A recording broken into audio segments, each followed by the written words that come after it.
This season, the league changed the high five rule to better protect shooters, and Steph Curry is expected to be the biggest winner from it.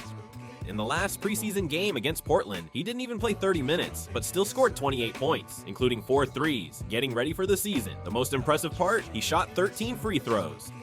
Today, the Warriors played at home in the Chase Center and had a final preseason test against the Clippers, who gave them a lot of trouble last year. Kawhi Leonard and James Harden were both resting today, but the Clippers showed off insane bench production in their last game versus Sacramento, so even without their stars, they were still a real threat. Also, today was Bradley Beal's first game as a Clipper.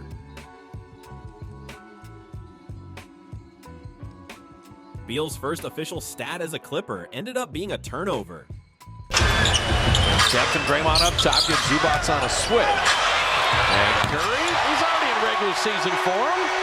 Steph and drop. But Steph Curry took advantage of a mismatch with Zubac and knocked down his first three. No way the Clippers wanted that kind of matchup. But right after that, Curry gave up an and one to Chris Dunn on defense. Beal made up for his early mistake by hitting a nice mid-range jumper. Then Podziemski, who's been really inconsistent this preseason, turned the ball over, which led to an alley-oop dunk by Derrick Jones Jr., one of the league's top dunkers.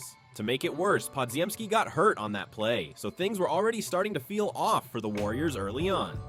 They are able to play. Fortunately for them, Buddy Hield is in for Podziemski. Steph with a teardrop floater. Underhand scoop shot. That's when Steph drove in and hit a beautiful teardrop shot, which looked like it might settle down the shaky home team. Beal, in his Clippers debut, was shooting pretty well.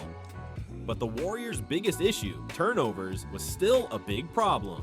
When veteran Draymond Green started playing sloppy, Coach Steve Kerr, clearly frustrated, called back-to-back timeouts. Even after the timeout, the Warriors kept making wild mistakes, racking up 9 turnovers in just the first half of the quarter.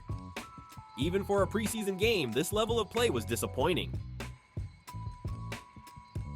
Meanwhile, Beal and Zubac stepped up for the Clippers, and they completely dominated in points off turnovers.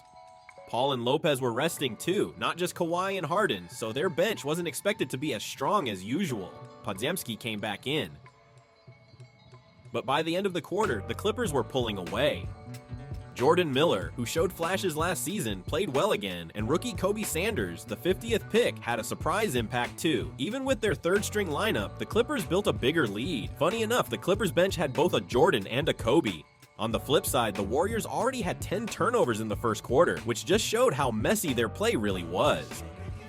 The Warriors had no choice but to bring their starters back in, and when their key guys started stepping up, they began to catch up. The Clippers responded by putting Beal and Zubac back in too, but Beal, who had been shooting well, suddenly started turning it over.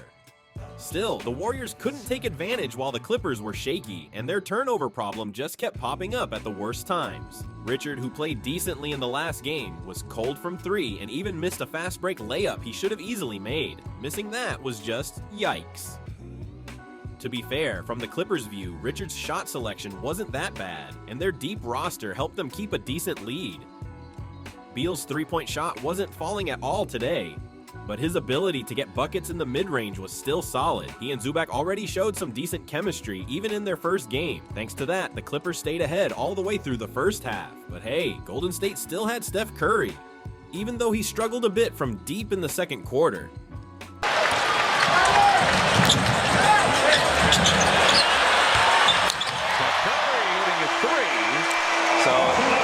Curry reset his aim by turning Spencer's fast break pass into a 3. Then he switched it up with a drive to the rim for back-to-back buckets. On the next play, he freed up Podziemski with a solid screen. Curry's screens are actually super underrated.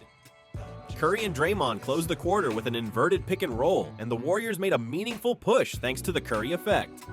All in all, not a bad way for the Warriors to end the quarter. By then, the Clippers had actually committed more turnovers than the Dubs. Guess it made a difference with both Paul and Harden sitting out. Maybe because it was their final home preseason game. Golden State kept playing their starters after halftime, while the Clippers opened the third with their third unit. So Beal and Zubac called it a night early, and most of the guys on the floor now won't see real minutes in the season. For the Warriors, this was the time to take the lead. Asked him, hey, do you want to come out? He's like, give me one more run. Right. Draymond dropping in a 3. See Steph. Curry and Draymond switched roles for a play. But even with the talent gap on the floor, Draymond's careless turnovers kept piling up. That was the most obvious illegal screen ever. When Draymond played this lazy, especially as a vet, the young Clippers players just kept impressing. Honestly, that's pretty embarrassing for the home team.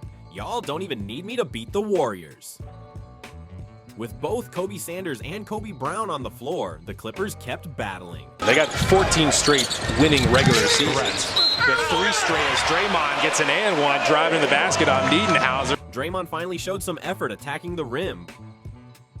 But the Clippers' energy at this point was wild, which just showed how flat the Warriors were. Golden State looked stunned by how well the Clippers bench was playing. Horford scored down low off a quick Curry dime. And Steph followed it up with a putback after grabbing his own miss. Then rookie Conan Niederhauser showed off serious defensive presence, definitely making a case for a rotation spot. Kobe Sanders kept balling out, living up to that first name. Hall of Famers. But if I'm a Will Richard coming in the league, I'm going to be asking a guy like you questions, because if your wisdom is Steph Curry knocks down another 3 and Curry did hit an insane deep 3 in transition, but the Clippers still won the quarter in the end. The Warriors, having seen enough, pulled their starters. Even for preseason, getting outplayed by a third unit is rough. From there, it turned into a full-on bench battle, classic preseason vibes. Golden State seemed weirdly serious in this stretch and started catching up, but Cam Christie joined the scoring party and kept the Clippers ahead. Just as the Clippers' young guys were pulling away, Steph randomly checked back in for the final quarter. It was weird since all the other starters were done for the night.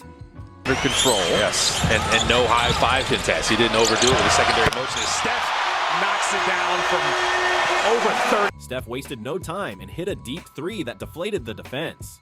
Honestly, his deep 3s feel more automatic than layups sometimes. The Clippers looked totally thrown off by his surprise return. Then Hield hit a transition 3 off a Curry pass, and the Chase center finally came alive again.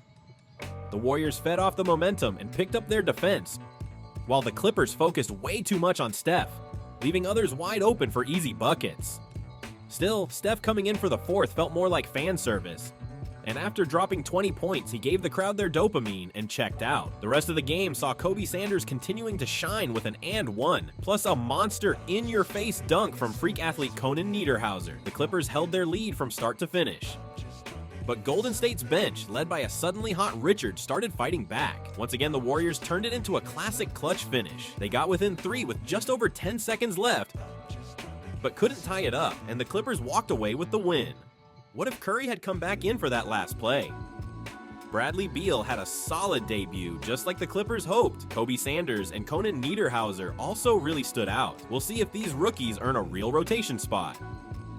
Meanwhile, the Warriors still have that annoying turnover problem, and it's kind of worrying that they got outplayed by the Clippers' 3rd string. Curry's deep ball dopamine basketball is still alive and well, but yeah, looks like it's going to be another long year of carrying for him.